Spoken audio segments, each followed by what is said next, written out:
Oh boy, if there's ever been a good reason to get your software from managed software repositories, this is it. Here we have an article by Ars Technica that tells us that several organizations have been hacked by a North Korean-backed hacking group known as Lazarus. This is the group behind the 2014 hack of Sony Pictures when this movie was in the works. Remember that? So, how did this hack happen? Well, the attackers posed as recruiters and contacted members of these organizations that got hacked through LinkedIn. And after getting their trust, they wanted them to install some software. Perfectly legitimate software like putty, tightvnc, and sumatrapdf. But of course, they sent the EXE files directly to them. And that's where the employees made a fatal mistake. Instead of thinking to themselves, why is this recruiter sending me the executable directly? And realizing that there's a major possibility of getting hacked. Instead, they trusted these recruiters and just installed the software using the installation file that they sent.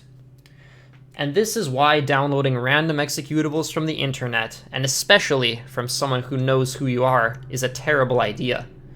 Those executables can do anything. It's like giving the recruiters a key to your house because you had a conversation on LinkedIn. So, I'm interested in your company, so here's the key to my house and my address. I won't be home tomorrow between 8 a.m. and 6 p.m., but don't you break in now. I mean, that level of trust would just be ridiculous to give out in real life, but somehow doing the digital equivalent of that is okay. Now, you might say that that comparison is a bit ridiculous, but it's no exaggeration that many people have a huge chunk of their lives stored online. Everything from banking logins, contact info for your friends, family, and coworkers, and all of your private photos and documents are all stored on devices these days. So giving random programs access to all of this information should be done very, very carefully. Now, some of you Linux chads might say that this is why Windows is terrible and Linux is the way to go. However, Windows does have some central software repositories. The most obvious one being the Microsoft Store. Now, I know it's been memed on in the past, but nowadays the software selection isn't too terrible. I mean, it won't have all the tools that a power user needs, but it'll still have a good chunk of them.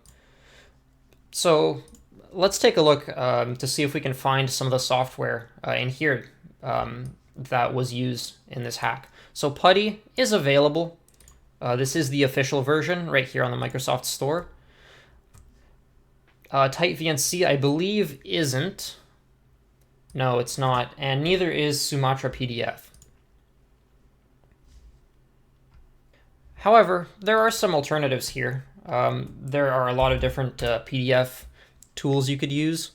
That being said, some of these are kind of crapware.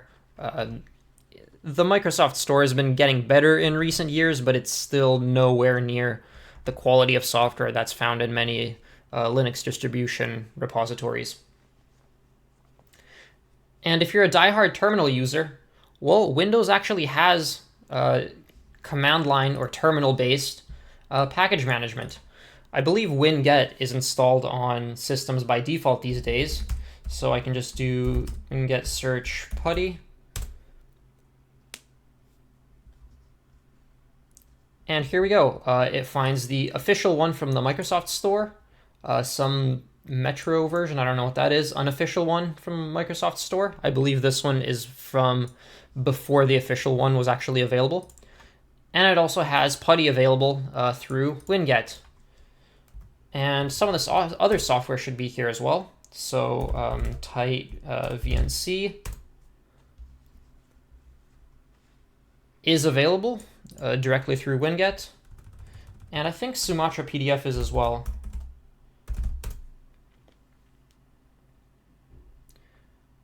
And the installation process is pretty simple. It's a very similar workflow to what you would expect to find on a Linux distro, for example, Debian-based distros using apt.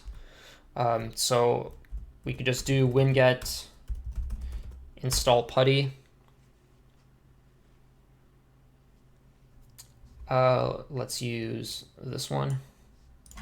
So that would be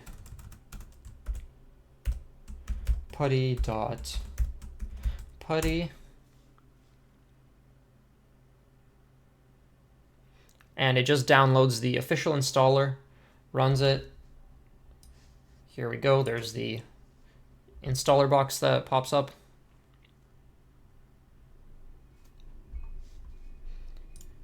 Yes, let's allow it to make changes to our system. And this is safe because the software here, at least theoretically, it goes through some level of quality control.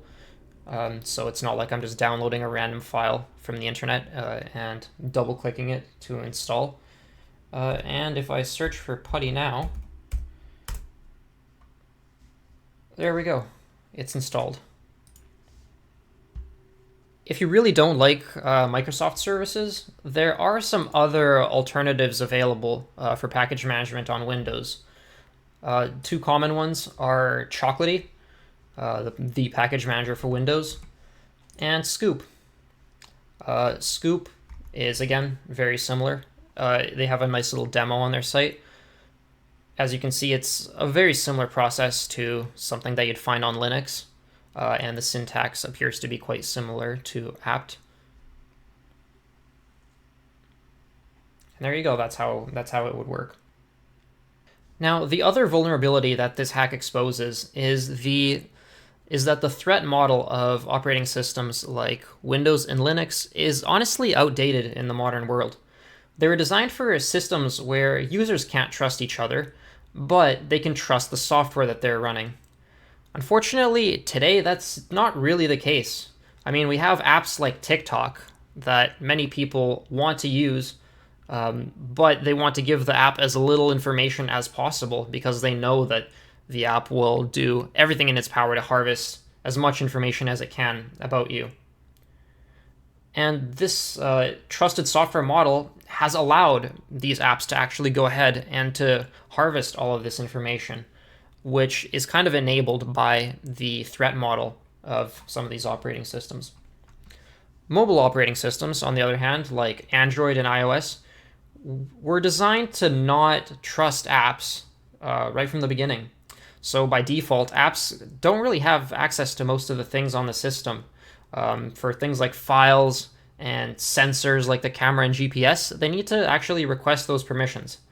Of course, not everyone reads those permissions when they install the apps, but that's more of a cultural issue and not really an issue with the threat model itself. Fortunately, this kind of containerization has been gaining traction on desktop operating systems in recent years, with formats like Flatpak, Snap, and AppImage becoming quite popular on Linux. So this is really the only information I could find in terms of statistics on usage of these kinds of formats. And this is from 2018 when Snap started being installed by default on Ubuntu. And this isn't really the greatest source of information. But I think the trend is clear that in recent years, these containerized formats have been getting a lot more popular. And what's nice is they promise to solve this problem by sort of retrofitting a threat model where the applications being run on a computer aren't necessarily trusted onto a system that has a completely different trust model. So I guess the moral of the story is install your software from a package repository if you don't want to get hacked. If you really want to download software from the internet, download it only from the official site.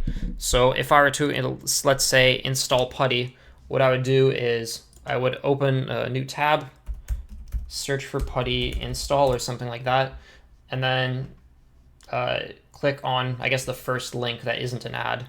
So I have an ad blocker installed, so the first link is the correct one, and then download it from here. Just be aware that in this case, it is possible that the site itself has been hacked and it's distributing malware, but that's less likely. The most important thing is just consider how the data on your system how important that data is to you. And instead of just blindly trusting the software that you're running, think about what kind of information it has access to and what it might do with that information. then maybe you won't be hacked by North Korea.